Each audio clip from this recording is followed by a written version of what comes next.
Welcome to Signature Required. It is intended for Tennesseans by Tennesseans. The heart of a Tennessean, the volunteer state, is serve, and we do so largely without self-promotion. And these are genuine people that get up every day and want to make art, or want to educate the nations, or want to have a heart of love in a way that makes a difference. Learn from 50 years of experience, take a nugget away, and then go share it with a friend.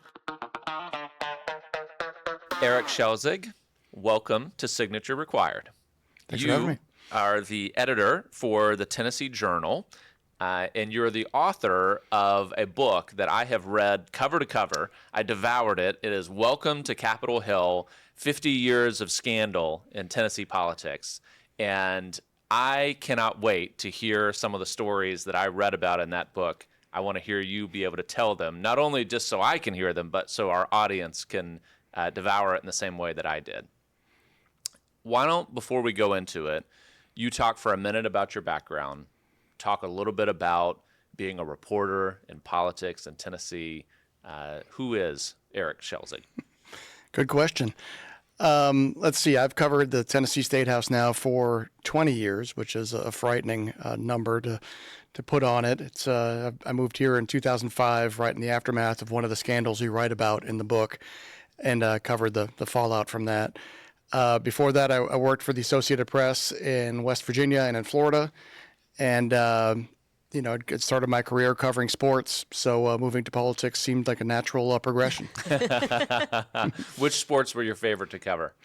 It's a little bit ironic because I always enjoyed sports. I was a huge baseball fan growing up, and then when I moved to Miami, my wife got a job down there. I just ended up surprisingly getting a job covering the Florida Marlins, the baseball team, and I thought it'd be great. And in the end, it was a little bit disillusioning because you think about these players as being all for the team and all this stuff, and in reality, they're all professionals doing a job and have more immediate concerns for themselves, and it kind of like took the lid off the romance of the game for me a little bit. So I don't recommend covering things you love. I think a lot of people feel that way about professional football too. It's like you just lose something in between college football where it's so much hard into the pros. But even that now with NIL money is changing dramatically. So yeah, I think there's a level of professionalism that goes in even for the quote unquote amateurs, and they have to be because it's a full-time job. So when was the moment that you transitioned from sports to politics? How did you choose it, and who gave you that opportunity? I'd covered a little bit of politics in Florida, sort of when the governor came to town, sort of covering Jeb Bush at the time, and when I'd been working as a disability relief person at the AP, and when that job ended, the time ended, they said they'd help me find a job elsewhere in the country with the company full time, which was great. And then the first place that opened up was Anchorage, Alaska. And I was all about it. I thought it'd be great fun to move there. And my wife said there's no way we're moving from Miami all the way to Alaska, just too much of a switch. And so we had to sort of turn that one down, and we ended up in Charleston, West Virginia instead. D.C. is sort of my home area, and my wife's from Michigan, and so it was sort of a nice sort of in-between place geographically. I like the compromise that Not Alaska. The in-between between Alaska and Miami turned out to still be decidedly on the East Coast. Well, yeah, and also, it was sort of in our wheelhouse of geographically, but it wasn't sort of from our experience. We had both lived in big cities, and living in West Virginia was a totally different ballgame for us, a very much smaller place. Yeah. I was hired to cover outdoor sports and tourism, and then there was hiring upheaval, and they needed someone to cover the State House and the coal industry. So suddenly I switched it completely to covering those two things, and it was a big shift. What was that learning curve like? Literally going from baseball to coal mining. I'd imagine, do reporters like Google things that they don't know, or are you just kind of expected to know everything about everything? How did that work? My boss at the time said, I need you to write a feature on advances in coal mining. And of course, I didn't know what the past practices of coal mining were. So I think this was by design that he was trying to force me to get a crash course into this. And it was definitely a deep dive and a new experience. And actually going into a coal mine and taking an elevator 800 feet beneath the ground and riding around in these coal cars, it was really amazing. A little bit scary. I certainly wouldn't want to do that for a job. I what really caught my fancy was covering politics and the State House because it resembled so much covering sports to me. There's a big vote, and then you talk to the winners and the losers, and you put it all together, and you have a game story, which is the developments that happened on that day, and then bigger picture items and talking to other people in the quote unquote game. In West Virginia, it was particularly interesting because we'd go to the bar at night and the governor would walk in. At the time, it was Joe Manchin in his first term as governor of West Virginia. And you'd have a beer with the governor, and it was very informal and sort of friendly and fun. It's interesting being a reporter for decades. You've kind of spent your entire career during a time where the bombs are falling in the trenches around everything media. I mean, print media has died and has been dying over the entire time. I imagine from a job security standpoint, like you probably haven't spent a lot of time feeling like what the next year holds. I mean, what has that been like to go through an industry which I can't point to a single year where it's just been like, things are normal and transition is not around me 24/7. It's true. It's sort of I caught in at the tail end of the golden age, and probably which coincides with the advent of the internet. When I was in graduate school, I got a job at the Washington Post as a what they called a news aide, and they used to be called a copy boy, answering phones and chasing down foreign correspondents and doing various rote things. But it was at the time. This was in the mid '90s. And it was during the big Monica Lewinsky scandal when it was starting to brew.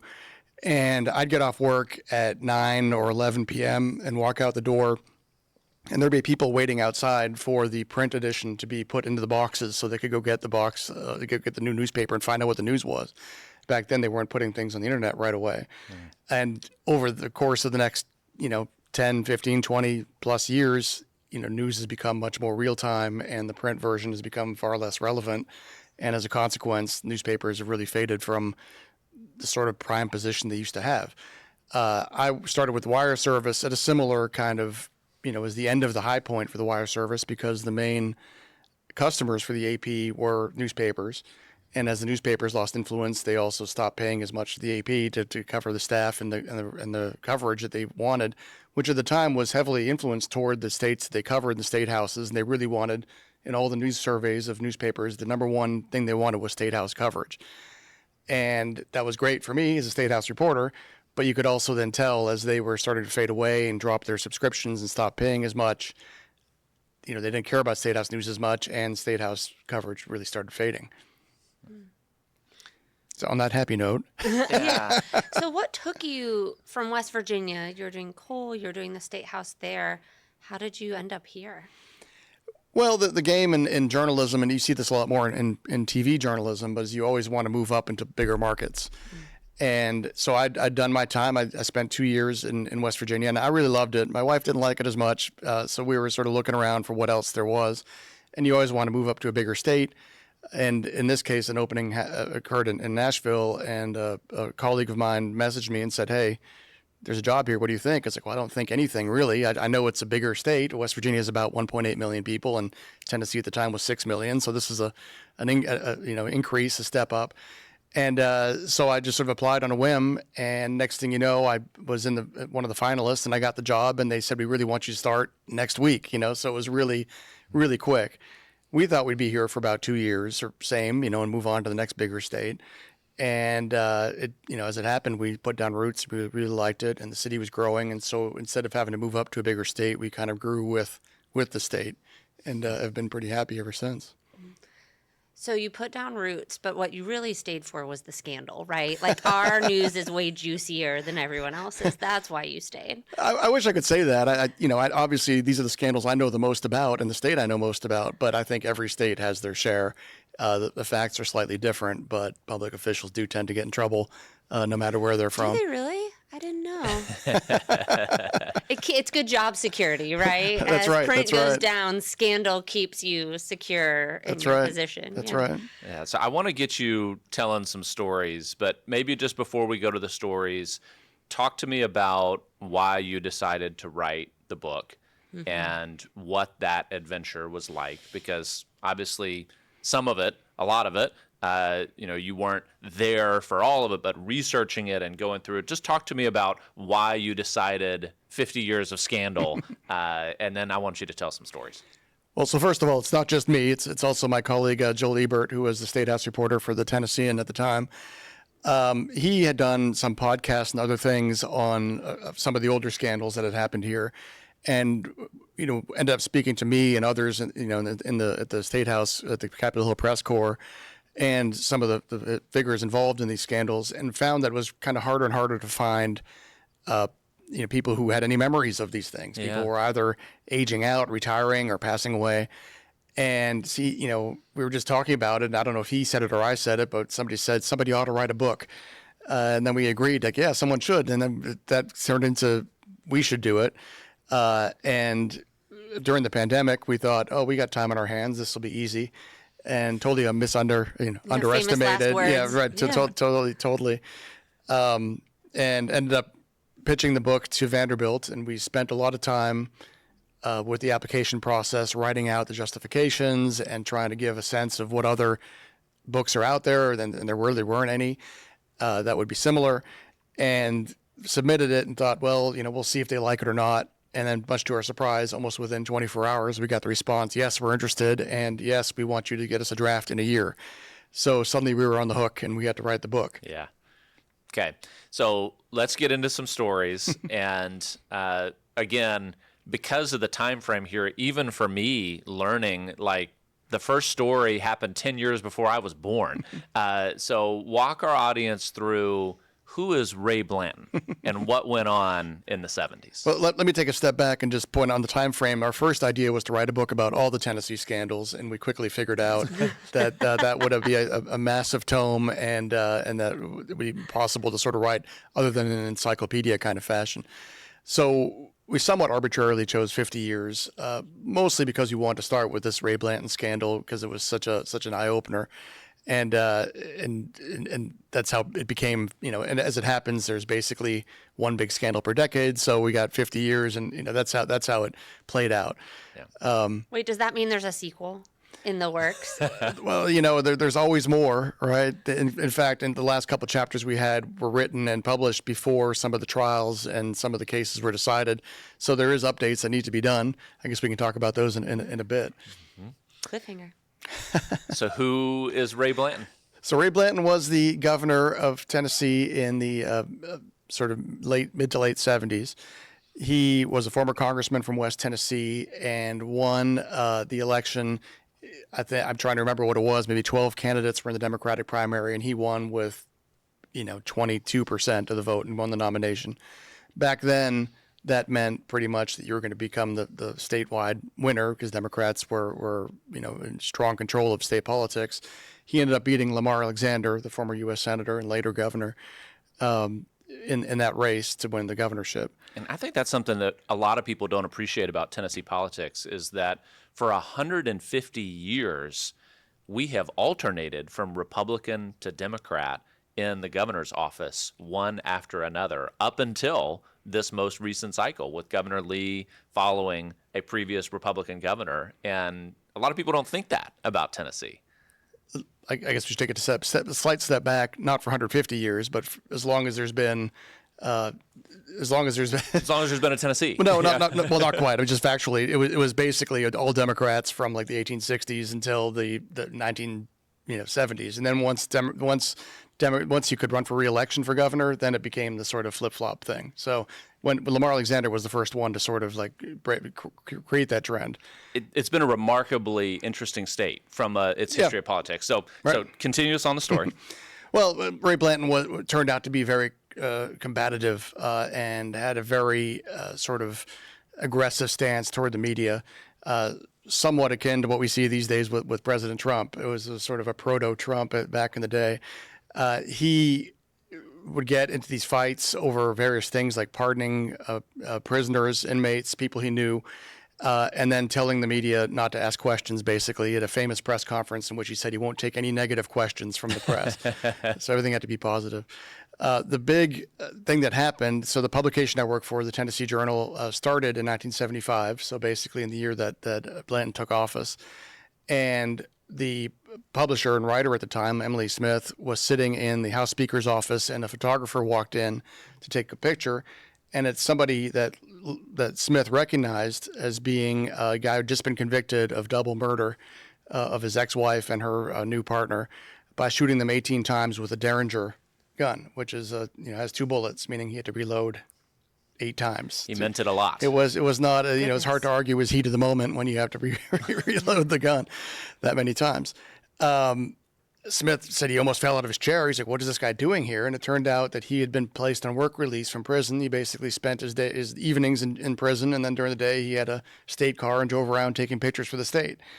There was a small item on the back page of the Journal back then talking about this. This Rogers Humphreys guy was out taking pictures of the Speaker and the governor, and it set off a firestorm in Tennessee political reporting. And back then, the Capitol Press Corps was much larger and much more extensive. And it sort of set the tone for the rest of Blanton's administration, very antagonistic and very, fraught. Later, the FBI started getting involved, and it turned out that some of the aides in Blanton's office were accused and later convicted of selling pardons, taking money to pardon people. And it all sort of culminated in the governor being driven out of office 3 days before his term was up to prevent him from the wholesale pardon of even more prisoners. An interesting postscript is that Blanton, was sort of tarred by all this, but was never charged or convicted in that area. He later went to prison for selling liquor licenses to bars, but not the pardon scandal that everyone sort of knows him for, and that was the sort of focus of that chapter in the book. You can sell pardons, but as soon as you start doing liquor license, that's a whole other ballgame, right? How was the process of the research as you went through and talking to some of the people that lived through some of that season? Yeah, I've said this before, but a lot of people talk about is journalism being the first draft of history, and in state politics, it also tends to be the last draft of history. There's no sort of follow-up. There's no books. You see in Washington, you see all these books that come out all the time about things that happened last year in great detail, re-examination, analysis, and we just didn't have that in state politics. So that was again one of the causes for this book, and going back sort of in the time frame of the book, half of the stories, half of the scandals I had been involved in covering, and the other half happened before I came on the scene, and in some cases, before I was a professional, before I had a career, including Blanton, which I was born in '75, so that was a lot of these activities are happening around the time I was born. A lot of the people in the Blanton saga are no longer around. It's been a long time. So we did a deep dive into a lot of the newspaper coverage at the time, which is extremely extensive. And the big challenge was taking a huge stack of news clips and distilling it into a narrative and not having it be the turn of the screw that newspaper coverage was at the time. These days, it isn't as much. If you try to go and look at various scandals, it's hard to really find out what's going on until there's a jury verdict or something big happens. But we did benefit by electronic newspaper archives. Newspapers.com is an incredible resource for that sort of thing. And we did some FBI FOIA requests, Freedom of Information requests, and got some more details and information about Blanton and others in the book. And we had some interviews with people like Lamar Alexander, who was gracious enough to speak to us. It was a lot of material to work with, and the challenge then is distilling it down and making it an interesting and a compelling narrative for people who, like yourself, might not have any sort of institutional memory of this. It's all a new story. I'm curious, because you have covered so much in different states. Why don't you think there is this reexamination on the state level?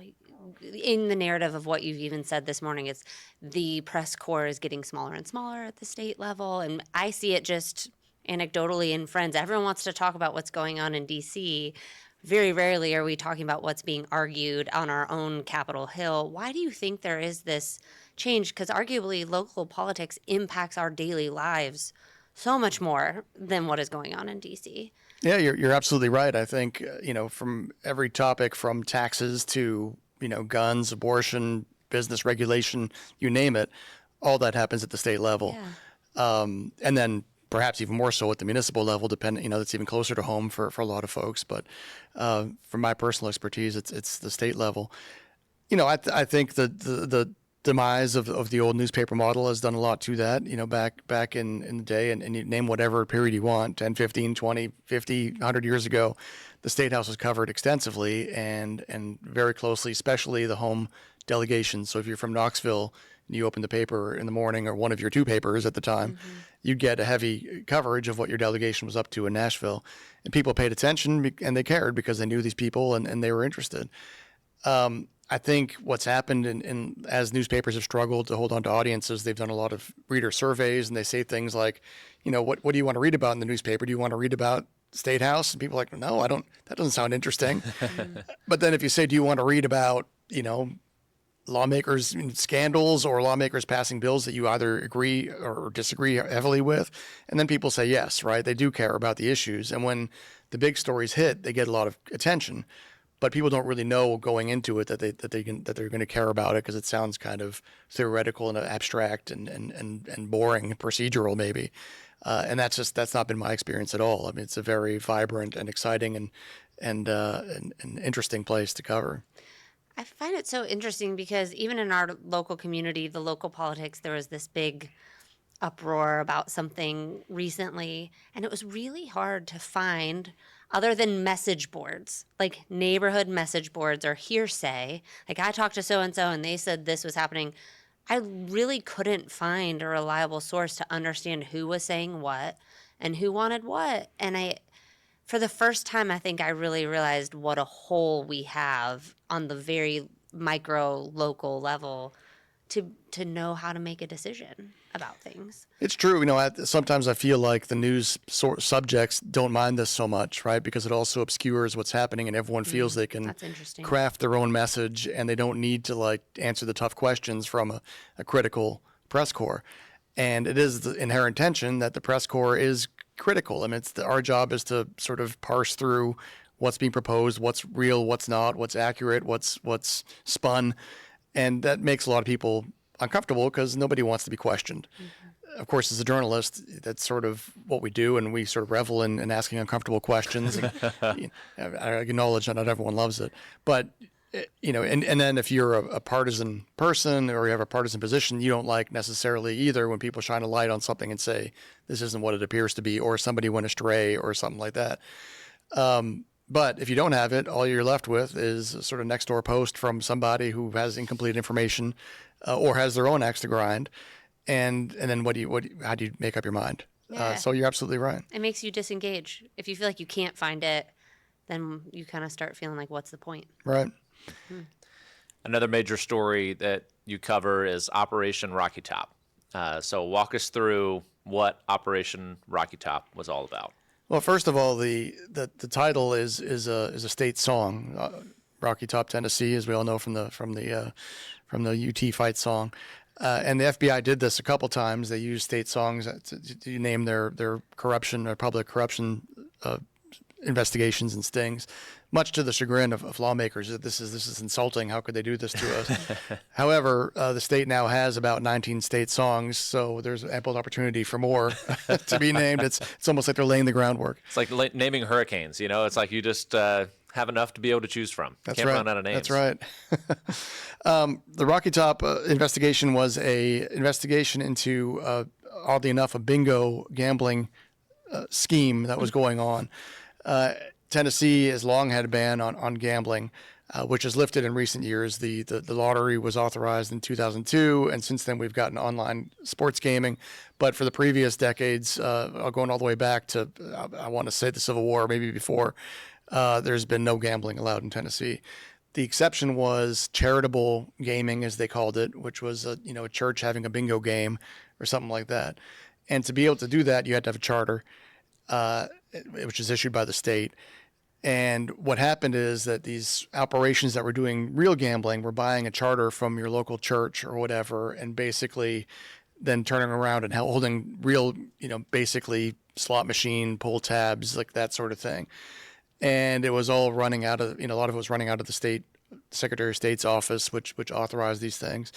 And it turned out to be a big net, a vast array of people involved and money changing hands. And what helped crack the case open was a young lawmaker at the time named Randy McNally, who was given an envelope with money, and I want to remember what the dollar amount was, but it was something pretty modest. Yeah, it was small. And he was upset by it, saying, "My God, I can't believe they think they can bribe me for a couple $100." You know? And he went to the FBI and wore a wire and helped sort of blow this thing wide open. In the end, dozens of state officials were convicted, and there's sadly 2 suicides, including the Secretary of State. And it was a really wide-ranging and big scandal all over something as innocuous as bingo.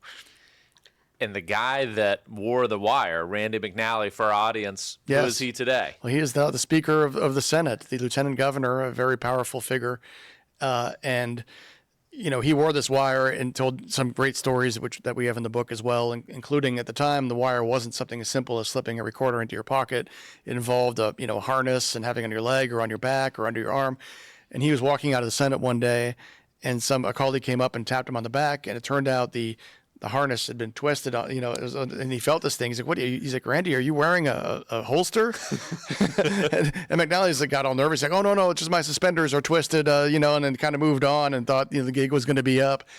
I don't know. I feel like a holster would be socially acceptable in Tennessee politics, but maybe not. Surprisingly, there's no guns allowed in the state capitol. You can carry a gun in the legislative office complex, but not in the capitol itself, and not then either. McNally's an interesting guy, like a lot of, he was one of the real heroes of this story, of this investigation and of this public corruption sting. But a lot of people had a lot of mistrust for him for a long time, because a lot of things at the State House are said in confidence, and people like to whisper to each other and keep secrets. And people would see McNally coming and be like, "Oh, watch out, don't talk into the flower," kind of thing. Half kidding and half not, right? People were nervous because, some people are up to no good and they don't want other people to know.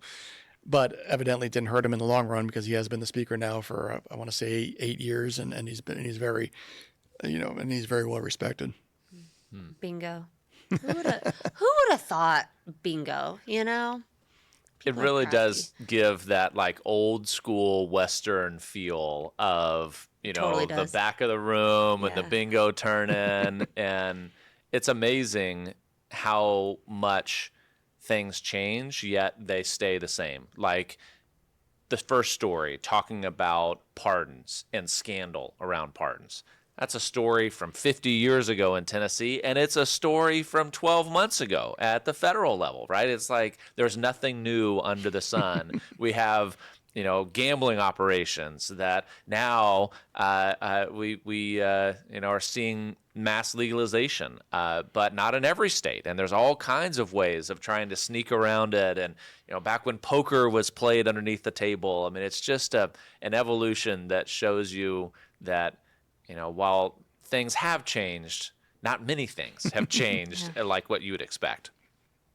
Third story, we're not going to be able to cover them all, but I wanted you to talk a little bit about the Butcher collapse, because that just has a great name. But tell me what the Butcher collapse was. This was a little bit of an outlier in our stories, because it's about a guy named Jake Butcher and his brother C.H. Butcher, who were bankers.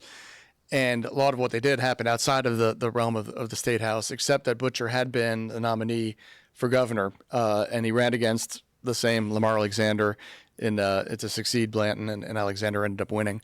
A very well politically connected family, and they built a huge banking empire based out of Knoxville, and helped land, oddly, really, the World's Fair in Knoxville in the early 80s. And, much to a lot of people's surprise, I think there was a Simpsons episode about that several years ago now, and people sort of laugh about why Knoxville. And it was it was like billions of dollars worth of banking size. Well, yeah. So the bank was huge. The World's Fair was huge. President Reagan was here for the opening, like all the things. When the dust settles on the fair, suddenly the word starts creeping out that there's problems at the butcher banks, and basically he had several banks, and they were all loaning money to each other in a sort of pyramid scheme, and the whole thing collapsed. And at the time, it was the country's biggest banking collapse on record. which is a pretty big deal for a banking, Tennessee. group based in Knoxville, not the center of the banking universe nationally. It was a big mess, and it was really difficult for Democrats because this had been their standard bearer, and it was just really fun to go back and look into the sort of machinations of what how they built it up and how it fell apart, and how people try to deal with the fallout. Bernie Madoff, right? It's like we see the same financial schemes of today happening then. And I just find it amazing, too, the kind of underlying cooperation that has to occur. And then when it stops, it's like when the music stops, it all comes crashing down so quickly. I have a favorite saying of mine is that things change slowly and then all at once. And that's what I see. It's almost like you need that for the scandal element. If something kind of has this long, slow decline over time, it kind of takes the salaciousness out of it. You need that rapid headline-causing collapse to really sear it into a memory. I think there is a sort of breaking point that happens. And it happens throughout the book at different times. But you're right. For the first instinct in a lot of these scandals is for whatever the party is. And we say when the Democrats were in charge, the Democrats did this, and now the Republicans are in charge, they do the same or have done the same. When a scandal breaks, the first instinct is circle the wagons, sort of blame your enemies, blame the media, blame your political opponents, blame circumstances. And then slowly but surely, as more information drips out, people start jumping ship, and then the first folks start, turning on their own people, and then at some point the center can't hold, and that's that. But yeah, we see this over and over again, where the first natural instinct is to try to deflect and ignore until you can't anymore. Maybe not at the federal level, but at the state level, yes. You've seen the media landscape evolve a lot over your career, and I still sense that media is trying to figure out, do I hide all of my content behind a paywall, which annoys everyone and usually sends people on a pathway to figuring out how to bypass it? Do I give away all the content, but then how do I make a living and provide? Do you have any thoughts about, having seen it evolve and you've lived it personally, what that system should look like, or any things that you've seen be effective? I'm not a media investor, right? So I don't really know the business side that well, right? I mean, It's like the old line in journalism is, if I was good at anything else, I'd probably do that and make more money, right? So the publication I work for now is a fully paid outfit, and people who really want to know what's happening inside the Capitol are willing to spend the money to get it. It's not a public service in that sense, that it doesn't go to the masses. And having previously worked for the Wire service, the AP, which went to everybody, was a little bit of change in outlook for me. And it was a little bit difficult because I want people to read what I've written, just so I know it. I'm not just sending it out into the ether and that nobody cares. But on the other hand, these are businesses, and they do need to make money. They need to pay our salaries and pay for the business side. So it's an interesting balance that has to happen. There's also the nonprofit model, which is now sort of coming out, like the Nashville Banner, the new Nashville Banner that's out, and they get money from foundations and donations and work it that way. And their stuff is all free and outside of a paywall. There has been some more conservative-leaning groups too, like the Center Square and others that are offering news. I think, like a lot of things, you just know where people are coming from to know what you're getting. Not everyone is that media savvy, and it'd be nice to have a sort of cheat sheet of and it's, I know a lot of reporters that work in all of these outfits, and most of them do a great job. So, it's almost like you have to consume things and from various angles, and you'll get, in the end, a good sense of what's really happening. Yeah, it's hard to know where to start, though, because if everybody has a paywall, I agree with you. Yeah. I mean, I'm a capitalist. If we're entrepreneurs, you have to make money and pay for everything. At the same time, to be able to be well read and say, let's say I want to read something right, something left, something in the middle, you're talking 3 to 5 paywalls that I'm paying for regularly. It's hard to know who to trust right now. And I think that's, trying to raise kids that know what's going on in the world, but not doing it with nightly news that truly could scare them. And I'm not shielding them, but it's like there's scary things, trying to figure out how to teach and where to get the right stuff. It's really overwhelming. Yeah, I mean, in this city, in Nashville, there used to be the Nashville Tennessean and the Nashville Banner, and the Tennessean was considered more left of center, and the Banner was more right of center. And the best thing you could do is read both of them, right? And then you get a good sense of, probably the news is somewhere in the middle. And that's where things like when I was at the Wire service, that's where the Wire lived, right? Because if the Wire has to appeal to, any customer they have, which goes from Fox News to MSNBC, and if you are skewing things either way, they're not going to want the product. Now, I'd be loath to tell children, like, you must sit down and only read the Associated Press or something. It's not exactly tailored to your hometown news, but it definitely used to be easier to do, and now it's certainly much more of a challenge. And having to pay, a lot of times, some outfits are more expensive than others. Ours is fairly, you get what you pay for kind of thing, but regular folks aren't going to be paying the kind of money to get our publication at this point. It's more geared toward insiders and lobbyists and lawmakers and folks like yourself who really care deeply about these issues. When you think about the moment in time where you get a piece of information or you have a story that is going to just crucify somebody, and maybe it was an experience, maybe it was legitimate error, who do you feel like that your highest obligation is to as a journalist? Is it to the reader? Is it to truth? I just wonder, because even when Carly and I have to make really difficult decisions in our company, the highest obligation that we have is to the company as a whole.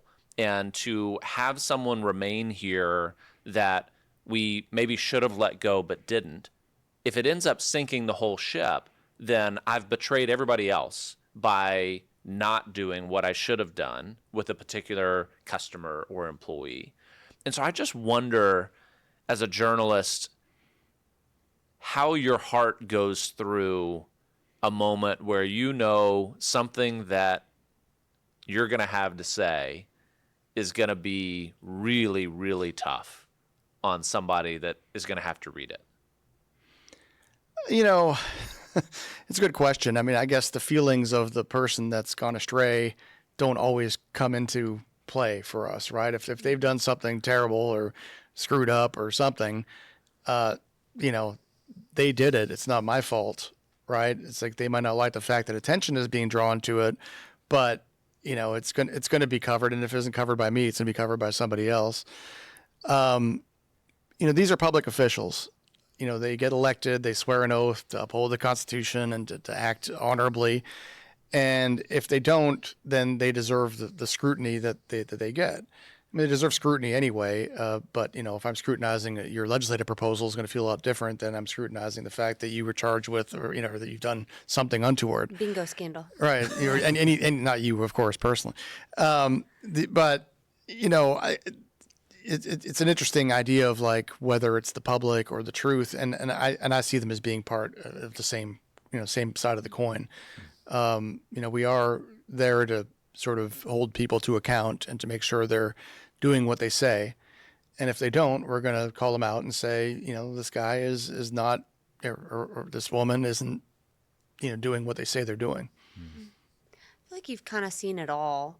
You've been there 20 years. You've seen a lot of people come and go. You've seen this transition from where we were going back and forth, Republican, Democrat to a Republican supermajority, in the interest of trying to encourage people to really engage in local politics, and at least on the Tennessee state level, if they don't feel called to their county level. What do you think would surprise people about what you see day in, day out, about how decisions are made and who's coming in and out? What are some things that you could really say that would be like, you should be interested because X and Y and Z that you probably didn't know? I think that regular people have a lot more influence over what's happening in any political realm than you think.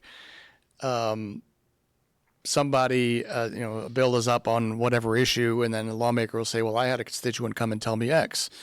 And who knows if that was the only constituent that said that, but that sticks in the mind of a public official because they care ultimately what their voters think and what their community thinks, but specifically their voters. And so I think people can have a lot more influence over proceedings, even big picture things by just going and talking to their lawmaker or their mayor or their county commissioner or you name it. I think at the end of the day, people don't want to go against what the public sentiment is. And when they do is usually when they, start going astray and people get mad. We had a bill that ran through the legislature for about a decade. People were fighting about it, and it had to do with whether or not supermarkets should be allowed to sell wine. And every poll you saw and anybody you ever talked to said, yes, we want this. It was like 80% that wanted it. But the special interests at the legislature managed to get the lawmakers to sort of put the brakes on it and refuse it for a long time. And then it finally passed. And part of that law involved local referendums. They had to be approved on the local level. Every single community that's had a referendum, it's passed overwhelmingly. And now, as you know, there's wine in the supermarket and nobody bats an eyelash, right? Because this is what people wanted and this is what they needed, or thought they needed. But, that was an interesting one to watch where sort of public opinion went counter to what a legislature was doing, and it took them a long time to sort of grasp that. On that point, I can't remember directly if anyone was sort of targeted in election campaigns over the issue, but things like that tend to sort of hurt people as they, try to go tell their voters, yeah, put me back in there, I'll do what you say. I think that's a great point, Eric. I talked to a couple of elected officials about various issues, and I'm like, how many people reach out to you on these types of things? They're like, Spencer, I might get a couple emails over something, maybe 5 or 10. And I was like, what would be like an earth-shattering amount of outreach that would be like, oh my gosh, this requires my attention? And especially at the state level, they're like, if I had 50 people reach out, like call in, send in an email, that would have my full and undivided attention that this is a big deal. And that just stunned me because when you think about how many people's lives are impacted by certain decisions, where if they knew that, you could get a small community, like 2 or 3 Sunday Bible schools put together, call your elected official, and you really could change the course of their decision. And you might still be the overwhelming minority, Yeah. but it's all they're hearing. And so I think your message is so important that the average Tennessean has the capability of impacting things because of the apathy of so many other people in the state, or even if it's not apathy, it's the belief that, oh, well, I'm just going to be one voice amongst tens of thousands and it won't matter. I think the flip side to that is that there is organized campaigns that go on that are sort of, here's a form letter, send this to your lawmaker, right? And I think lawmakers are very skeptical of that sort of thing, right? Yeah. If they get 500 emails and they're exactly the same, and they're also very tuned into who's writing. So they'll say, oh, I got 100 emails, but none of them were from my district. Right, it's all random people. They do know who's exactly in their district. Absolutely, to right? a T, yeah. So that's not persuasive. The volume alone isn't persuasive, but specific, calls, emails, correspondence that aren't sort of mass generated, I think, do have a lot of influence. Eric, the way that we wrap up each of the podcasts that we do is I have 3 short fill-in-the-blank sentences for you that I'm going to read the prompt to you with a blank at the end. I was told there wasn't going to be a test. Yes. They lied. Yeah, that's right. Welcome to the podcast. So if you'll repeat the prompt to me and then fill it in with a word or a short phrase at the end, okay? All right. All right. Here's number 1. The most misunderstood thing about Tennessee politics is blank. Yeah, the most misunderstood thing about Tennessee politics is that it's really rough and tumble and really fun to behold and to, keep tabs on. Number 2, if I could bring back one old school newsroom tradition, it would be blank. And if I could bring back a newsroom tradition, it would be more AM and PM newspapers. to duke it out like they did in the old days. I don't see that happening, but I think it'd be great.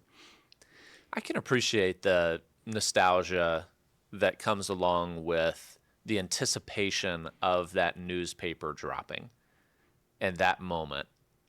Just because there's no real leaks about it, there's the excitement of what's going to be there, and now with it so real time, you just don't have that moment of reveal. It's just Well, you can't anticipate it because it just happens, right? Yeah. Yep. Number 3, from the political scandals that I've covered, it's made me realize blank. Yeah, from the political scandals that I've covered, it made me realize that people get away with things for far longer than you expect. A lot of the people that we wrote about in the book were sort of up to shady things for a long time before they eventually got popped. Don't tell that to my teenagers, please. There is immediate retribution. You can't get away with things. But that's the difference, right? In politics, people get coddled or protected, and aren't penalized for things they should have been. And if you don't, then that builds. They're not being parented. You're basically trying to parent politicians. I wouldn't think of it that way necessarily, but I definitely feel like if the consequences are worse for or more serious for early and more minor transgressions, then that prevents the bigger and more serious ones from happening later. Mm-hmm. Erik, I really appreciate the time on the podcast today. Getting to talk to journalists are some of my most interesting discussions that I get to have, because there is a level of willingness to scrutinize something far past the point of what is socially acceptable. And what I do find, though, is that there is an underlying desire to get it right, to get to the bottom of an issue amongst the best of the journalists. You do see some people that have an axe to grind for one direction or another, and it may be intentional, it may not be. It's a discussion for another time of what they're being incentivized to do. But what I appreciate about getting to read your work, getting to read the book, is that there is a storytelling component that you do particularly well. And I appreciate that as someone that has had to come into the political world where a lot of this stuff happened before I was on this planet. But you bring it to life in a way that isn't a cold and calculated retelling of just a story that everybody's forgotten. But I think it's really instructive for people today to be able to learn from the past and be able to see that there really is nothing new under the sun. And so I appreciate the time that you've spent with us here, telling the stories in the way that you do, and your willingness to serve our state in the way that you have over decades. But I just really appreciate what you have done and the way that you've helped shape the history of Tennessee and how it's told. Well, thanks so much. Thanks for having me.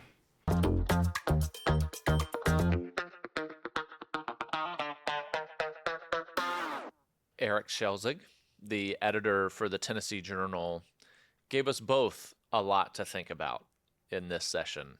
It's also what I really appreciate about reporters is that they will handle being asked hard questions. And especially when you have them trapped here, they'll give their best answer. He didn't even know what he was getting into. Once we got started, he couldn't escape, could he? Yeah. He did it great. He handled questions great. And I think we were just chatting as he was walking out before this, and he said, not taking it personally, realizing that it is business and that everyone has a job to do, and his is to report on what other people are doing. It's just the way the world works. I can also imagine that when you've poured your life decades at a time into a certain occupation, that being looped in with the media as a whole is a really hard thing to swallow. because it'd be similar like if you and I got looped in for business. It's just so much different than that. It's like we wouldn't identify ourselves as like, well, we do business. Yeah. It's so much more personal and entrepreneurial. And there's a lot of people that do bad things in business. There's a lot of people that do bad things in journalism. But I think the media is currently really being burned at the stake. And deservedly so for some of the conduct, but it does burn everybody at the stake. And trying to differentiate yourself from the problem actors, I think, is really hard in that industry.